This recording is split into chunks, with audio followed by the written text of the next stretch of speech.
Namibia lies in southwest Africa. The Namib Desert stretches for almost 2,000 kilometers along the coast. To the north, the desert is crisscrossed by several dry river valleys. One of them is the Huanib Valley. It runs through the desert for several hundred kilometers and ends in the sea.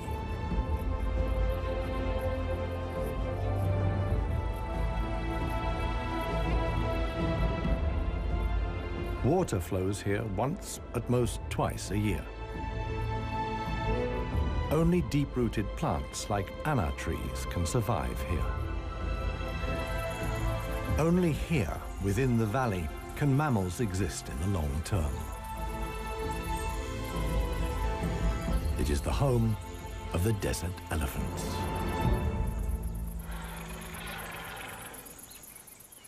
In contrast to their other African relatives, desert elephants live in particularly small family groups. They are so rare and their way of life is so special that they're under the constant supervision of scientists who've also given the elephants names.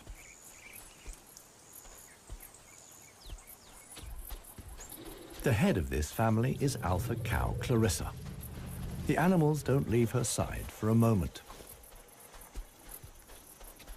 Only Clarissa knows how to survive in this extreme environment. The shoots of the anna tree are now ripe.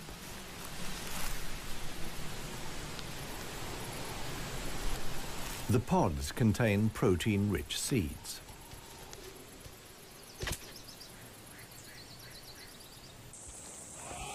Clarissa has known every one of these trees since her childhood.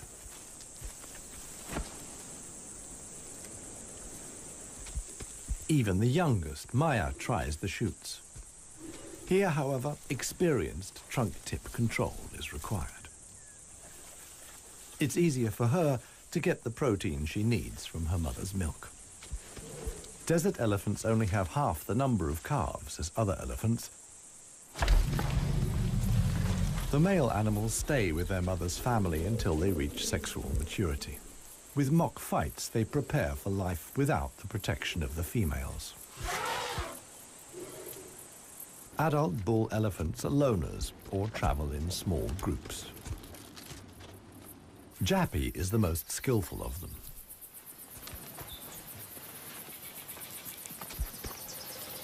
His younger brother watches enviously as Jappy brings down apparently unreachable branches from the tree.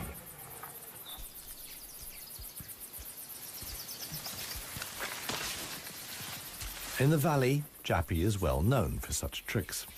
He learned them from his father. Friendship among bull elephants has its limits. Jappy is certainly not willing to share his branch with his younger brother.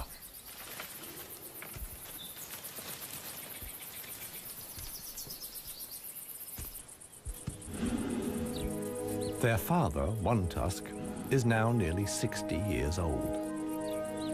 His trademark is the missing right tusk, lost long ago in a hierarchical battle.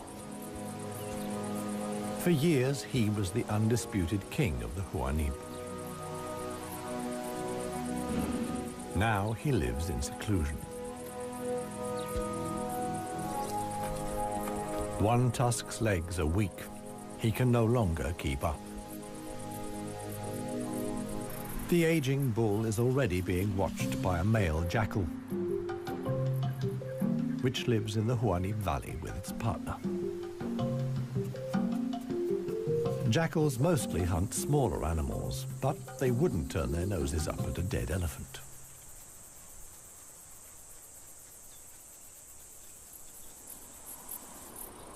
In a side valley, Clarissa has discovered a further source of food. There's a wide selection of bushes, grasses, and herbs.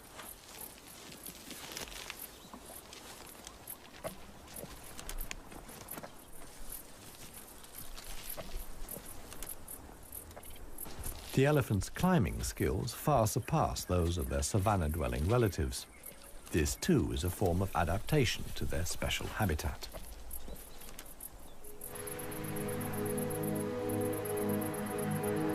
Old One Tusk has at last reached one of the anna trees in the Huanib Valley. But Clarissa and co haven't left very much for him to eat. He desperately searches for something edible in the remnants. In vain.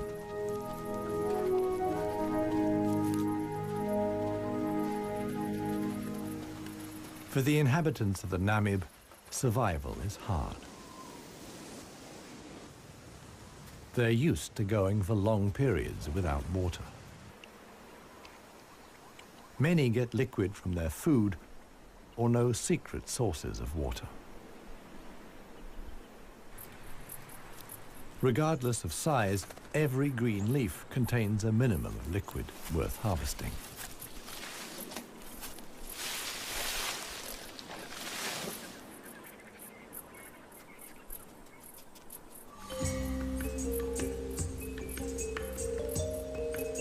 Outside the dry river valleys, there is scarcely any vegetation.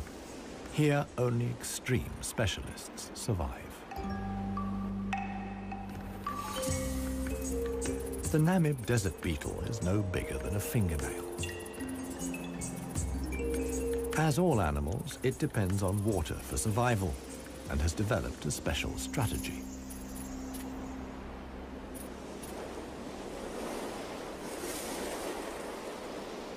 Even the tiniest traces of dampness in the air condense on its carapace.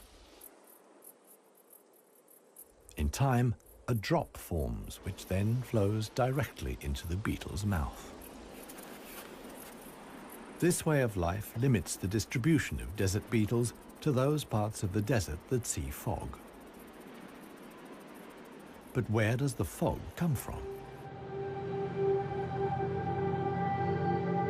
The Namib is one of the few deserts in the world that stretch to the sea.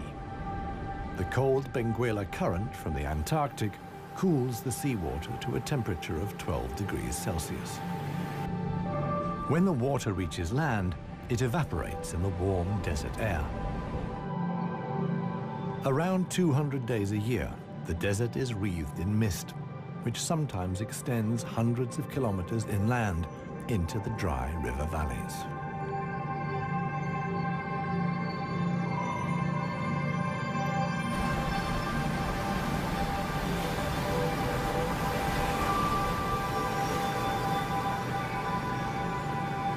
The Benguela current doesn't only bring fog, it's also rich in fish.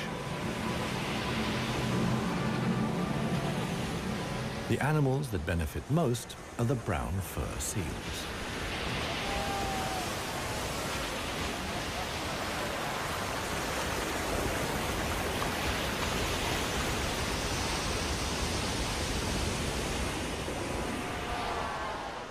Their colonies are often home to 100,000 animals.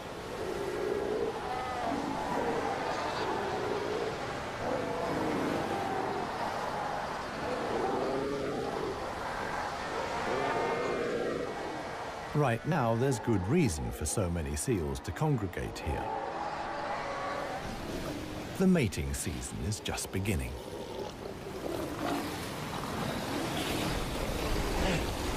Everywhere, bulls are fighting for the right to mate.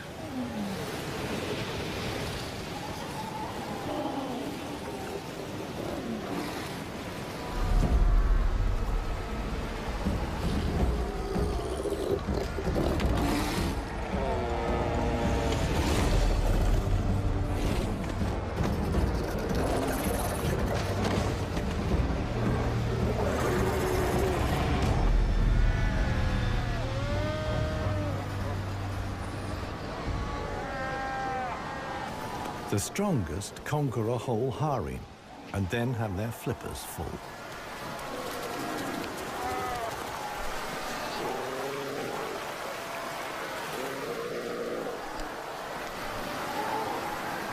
After mating, the males disappear into the sea.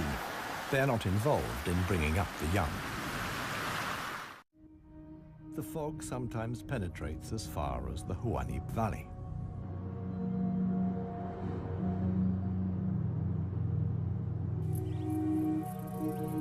Now, even the biggest animals benefit from the moisture contained in the fog.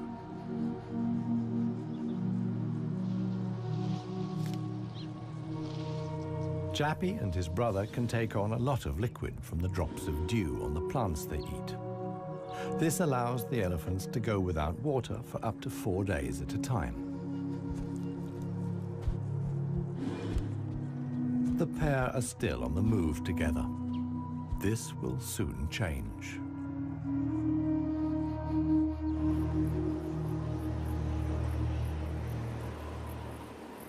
As the fog lifts, the sun illuminates a very special event. Families of elephants from other dry river valleys are on their way to the Huanib Valley.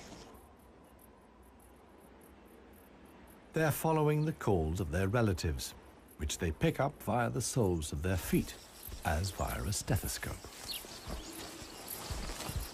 More and more elephants join Clarissa's family.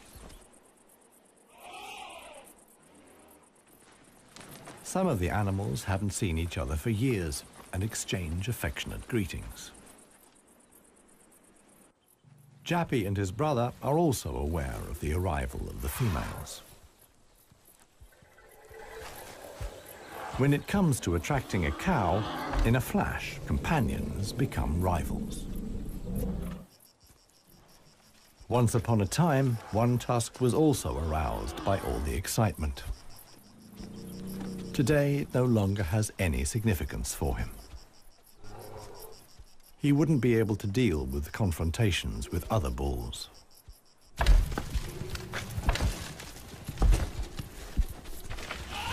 His sons and grandsons, on the other hand, are very excited. For them, it's important to make the most of the female's willingness to mate and prevent others from taking advantage. In the end, however, Jappy only manages to achieve his goal by means of a trick. He abducts the alpha cow, Clarissa.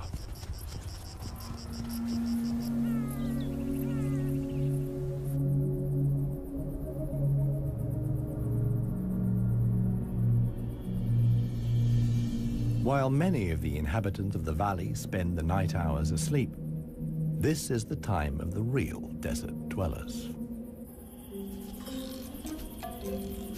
The Namib sand gecko is only active at night. In the darkness, the little predator looks for crickets and spiders.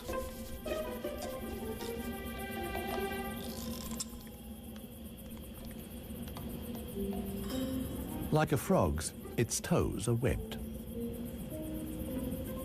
This enables the lizard to seemingly fly across the dunes without sinking into the sand.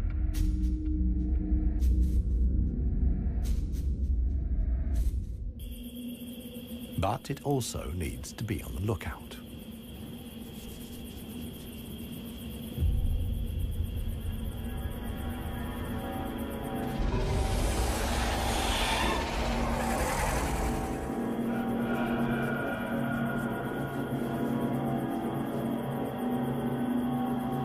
A sidewinding adder. Similar to desert elephants, beetles, and geckos, the snake has a hard life in the Namib.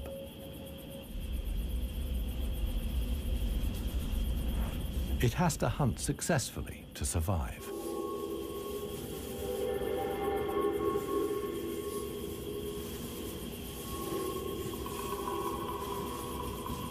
Once it finds a good spot for an ambush, it goes to ground.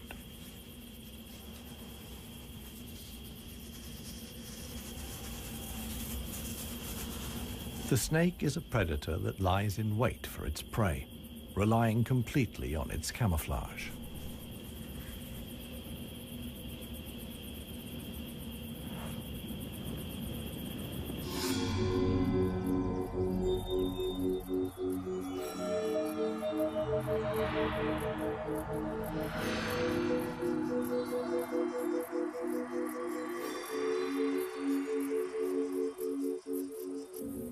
For the sensitive gecko, it's time to go.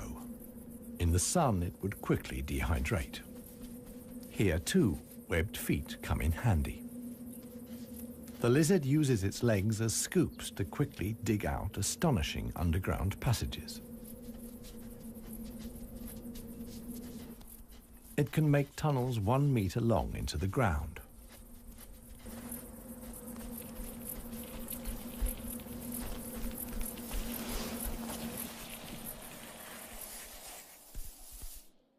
Here, it's safe. Up at ground level, another gecko isn't in quite such a hurry. With good reason. The fog is coming.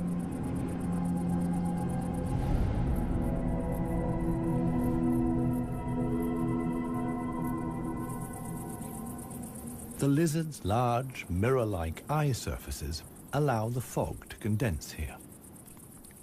At last, water.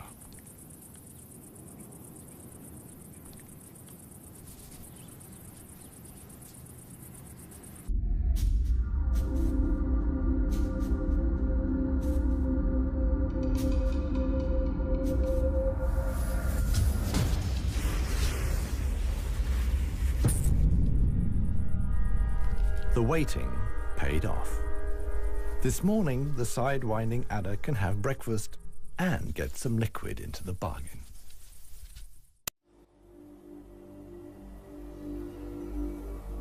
The Namibian winter is coming to an end, and with it, the mild climate brought by the fog. Relentless heat descends on the Huanid Valley. 40 degrees Celsius in the shade. This is approaching the limit for even Clarissa's family.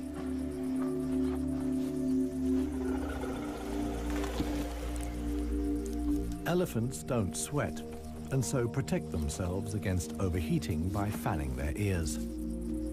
But it seems too hot, even for that. The heat is hard to bear for all the animals, but for the youngest, the sun can be lethal. Maya is really suffering.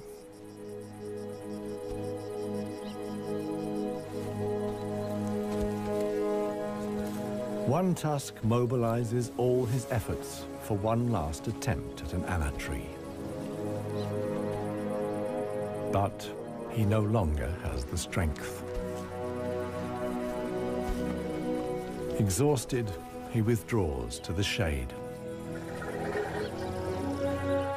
During his long life, his legs have carried him more than 400,000 kilometers. As with most bull elephants, the last few steps he will take alone. Despite the heat, Clarissa can't afford to take a break. She urges her family to move on. Desert elephants have to spend up to 20 hours a day eating 200 kilos of plant material.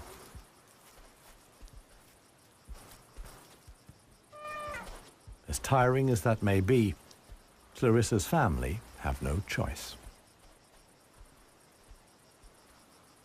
One young bull is already so exhausted that he sleeps through the signal to move off. He only wakes up when the other elephants are already out of sight.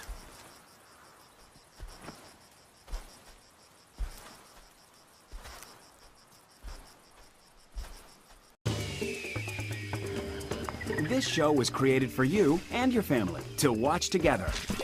Welcome to Nat Geo Wild. It finally dawns on him that he really is all alone. Clarissa and the rest of the family have noticed his absence. The animals try to locate each other via smell using their trunks, which are extraordinarily sensitive.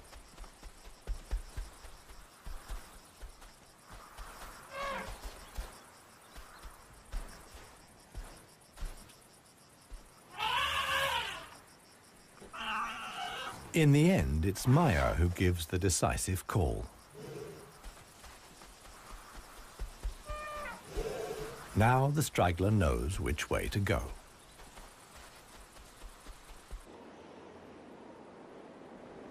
The extremely dry period shows no sign of coming to an end.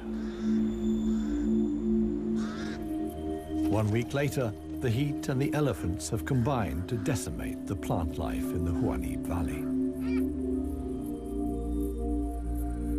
Vultures take up positions on the trees on the edge of the valley. Their time will come when the other animals can find nothing more to eat.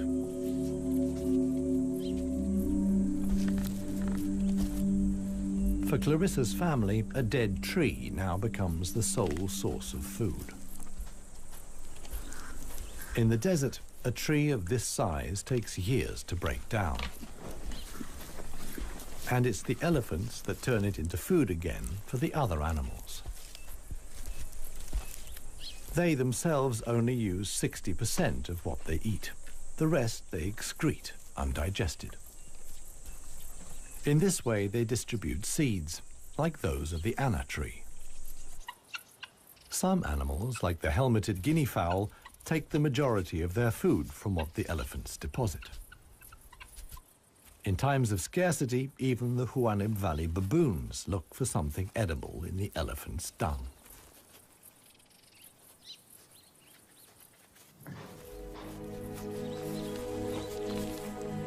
Old One Tusk has one more go at the wood.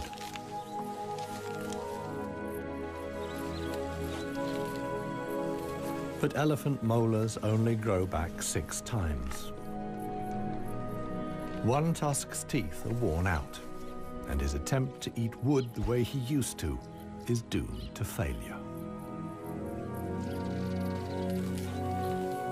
In other parts of Africa, older elephants seek out swamps where they can live for a while longer on softer leaves. Here, there is no such possibility.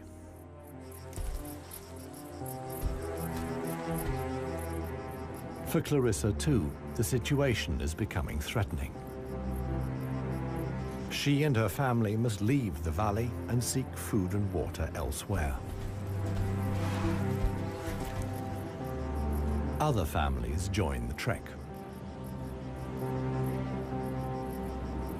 Only Clarissa's knowledge of hidden water sources can save them now.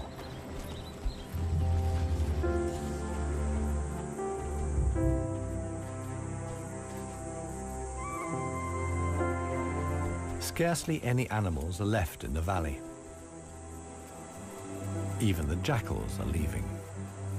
In their search for food, they will move along the Huanim Valley until they reach the coast.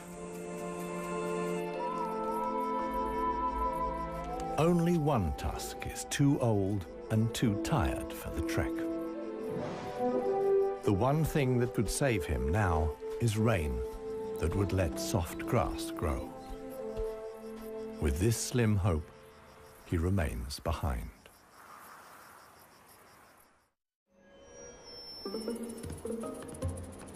The Namib desert beetle is also looking for something to eat. In contrast to most of the desert dwellers, it is not seeking fresh young shoots. The beetle is on the lookout for plant residues. The unceasing wind is a help.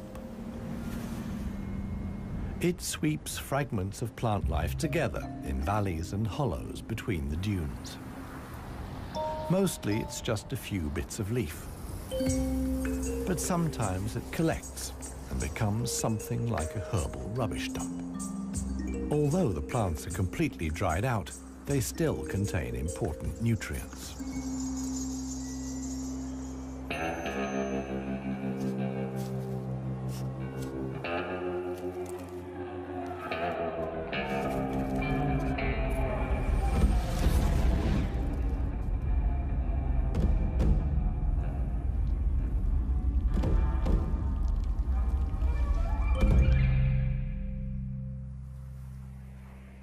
The Namakwa chameleon is one of the most dangerous hunters in the Namib desert.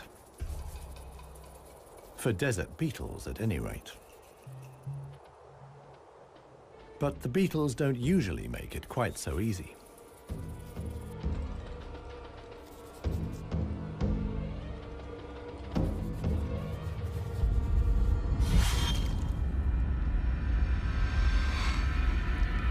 The beetles aren't only full of protein, but also provide essential liquids for the lizard.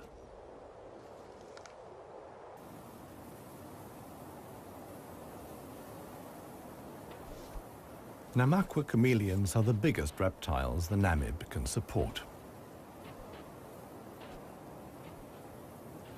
In contrast to the mammals, they can't undertake long migrations to look for food and water. Similar to the Huanib, a river once flowed here. Along its banks, animals like chameleons penetrated deep into the desert. Hundreds of years ago, the dunes slowly invaded the riverbed and cut off the water supply. This process was so slow, however, that the animals had time to adapt to the new conditions.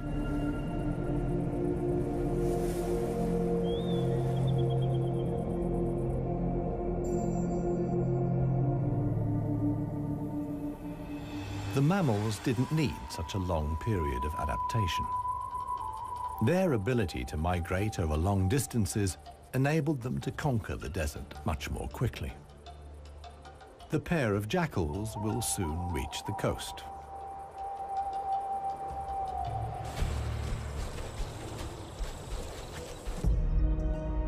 Clarissa, meanwhile, is still searching for water. Little Maya is already exhausted.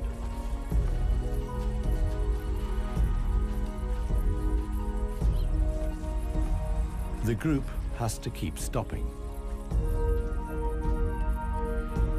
The animals are reaching the limits of their strength. Clarissa can produce less and less milk for her daughter. Suddenly, a commotion as Maya sinks to her knees. But Clarissa urges her offspring onwards. It is their only chance.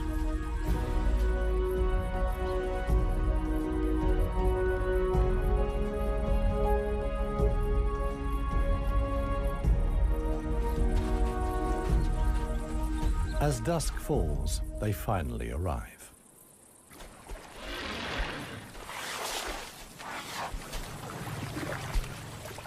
Thanks to Clarissa's knowledge, there's something to drink at last. Adult elephants can get by on 100 liters of water a day.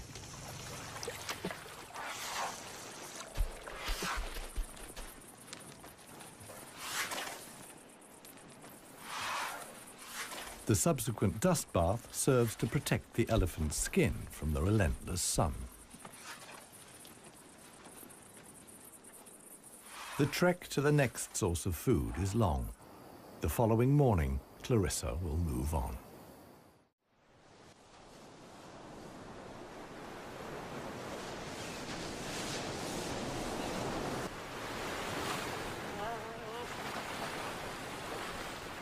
The jackals have finally reached the sea and move southwards along the coast.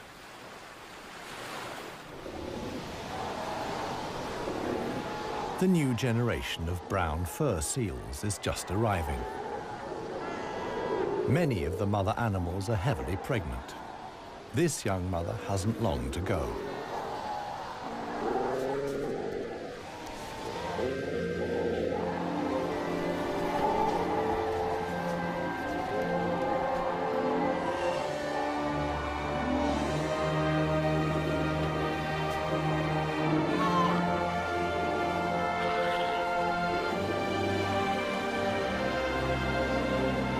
The mother at once welcomes her offspring into the world.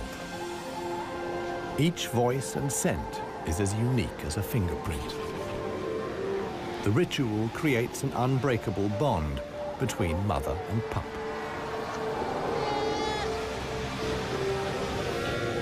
Directly after the birth, the pup has to be suckled.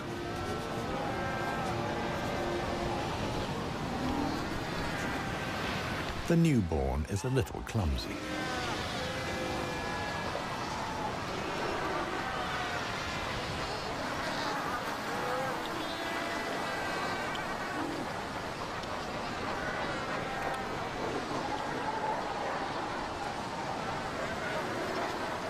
The young mother is not alone.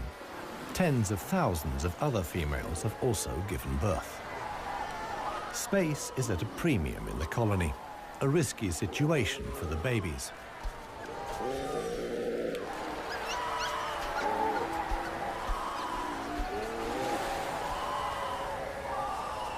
To minimize the danger, the seals organize a kindergarten. Many of the mother animals leave their newly born pups here.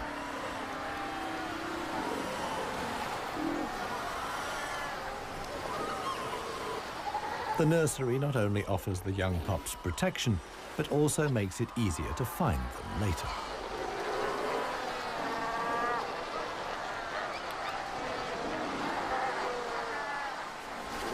The mother seals have to go out hunting every day to make sure their milk is nutritious enough for the young.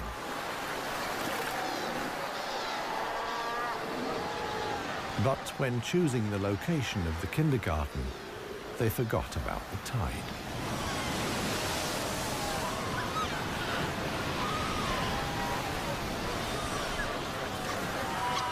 The pups fight desperately against the onslaught of the waves. The baby is washed out to sea, along with the other newborn seals.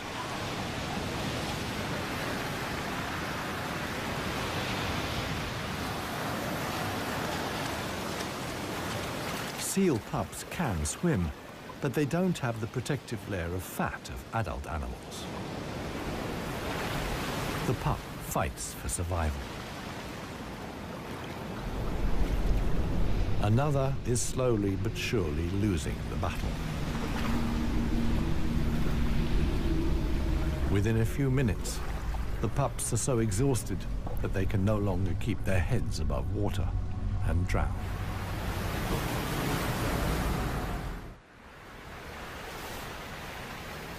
The next morning reveals how great the danger posed by the sea is for the seal pups. The shore is full of little corpses, washed up by the tide.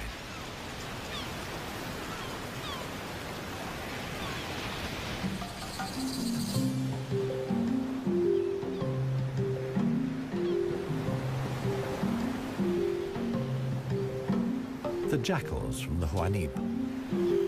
The pair have traveled hundreds of kilometers from the arid valley.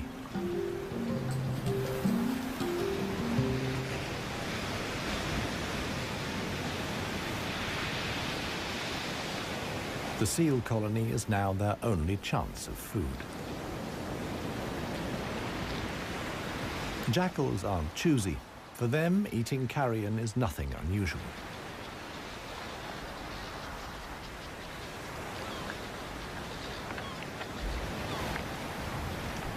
They'll be spending the coming weeks at the seal colony.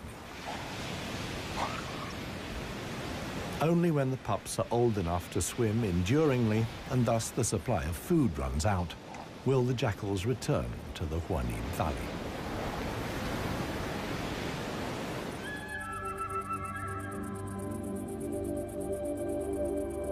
It's not only the jackals that undertake such long treks. The other inhabitants of the Huanib have a long way to go.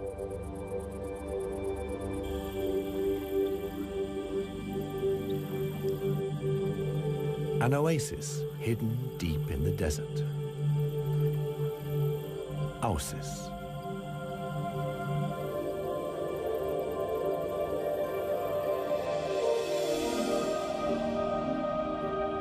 It lies like an emerald in the middle of the desert.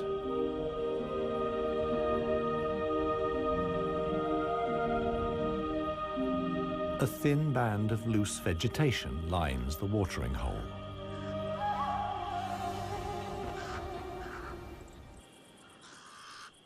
The pied crows are getting worked up about something.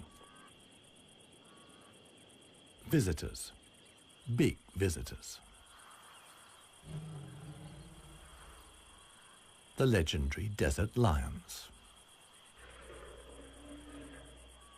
Desert lions are so unbelievably rare that scientists have fitted them with transmitter collars so that the big cats can be monitored and protected. Two females have taken up positions in the undergrowth with their young. The experienced predators know that it's just a matter of watching and waiting. And indeed, many animals are making their way here. The oryx's numbers have thinned noticeably. Some are lagging far behind the main column.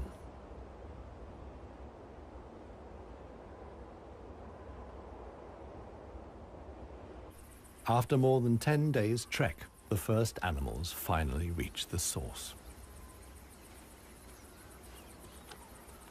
Cautiously, they approach the steep bank. They're in danger of sinking into the soft ground.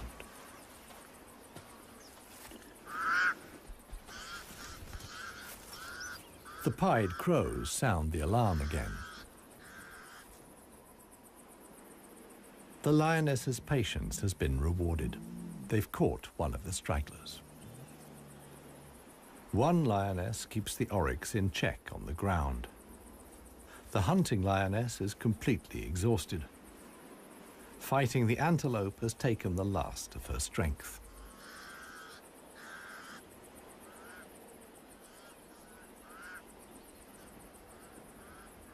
She drags herself back to the bushes to get her cubs.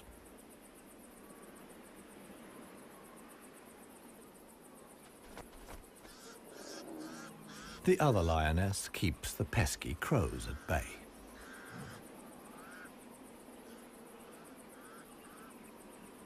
Luckily for the huntress, the cubs quickly grasp the situation. They can hardly wait to get their teeth into some fresh food. All the animals here are fighting for survival. The lionesses won this round. They've enough food now to last the coming weeks.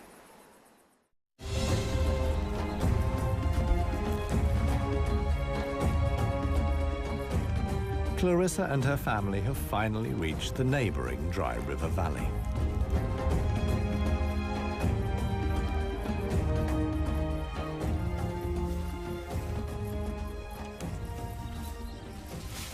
The experienced cow knew instinctively that in times of drought, there was some precious greenery here to feed on. The exhausted animals can at last fill their stomachs again.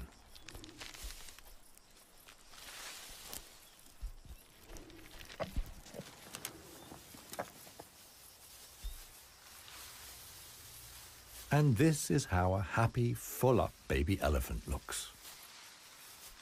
Maya in paradise.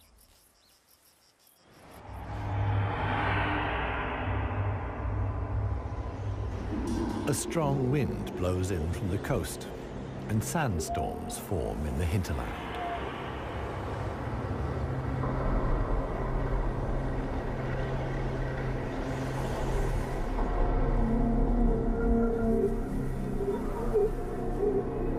They reach the river valley where Clarissa and family have found food and shelter. Sandstorms like these are the harbingers of heavy rain. Experienced elephant cows like Clarissa know what that means. As soon as it rains, the dry river valleys will be turned into raging torrents that wash away anything in their path.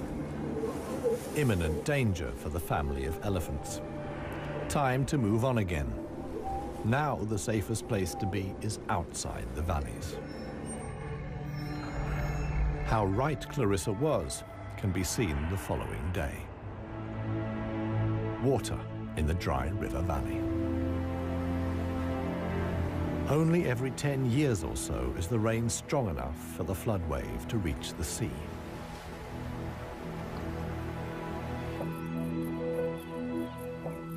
Just a few days later, the first green shoots begin the transformation of the dry river valleys.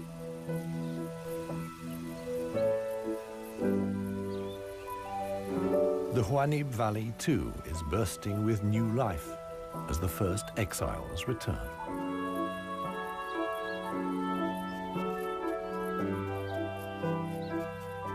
For one animal, however, the rain came too late. Old One Tusk succumbed to hunger before the first drops fell.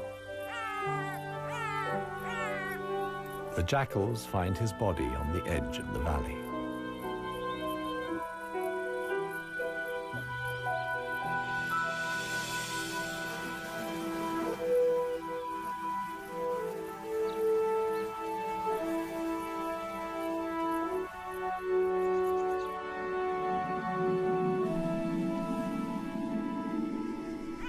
The jackals don't approach the body until evening.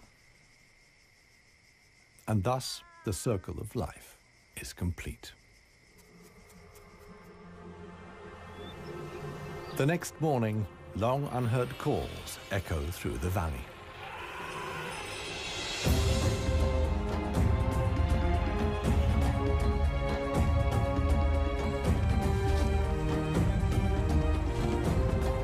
Clarissa is back. Her family survived the floods unscathed. Maya, too, is thriving. At last, the newly greened Huanib Valley comes into view.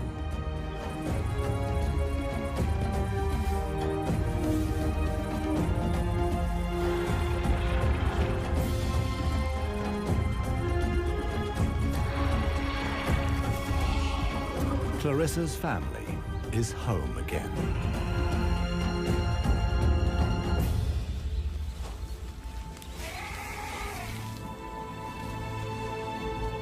Jappy will pass on the genes of his father, One Tusk, and with them, his strength and intelligence. Clarissa is pregnant with his baby. The alpha cow will induct each new generation into the secrets of the desert elephants. This is essential for their survival. The Huanib River Valley is probably the last real wilderness in Namibia, one in which only the cleverest, most intelligent of the animal world can survive. A life of extremes in the home of the desert elephants.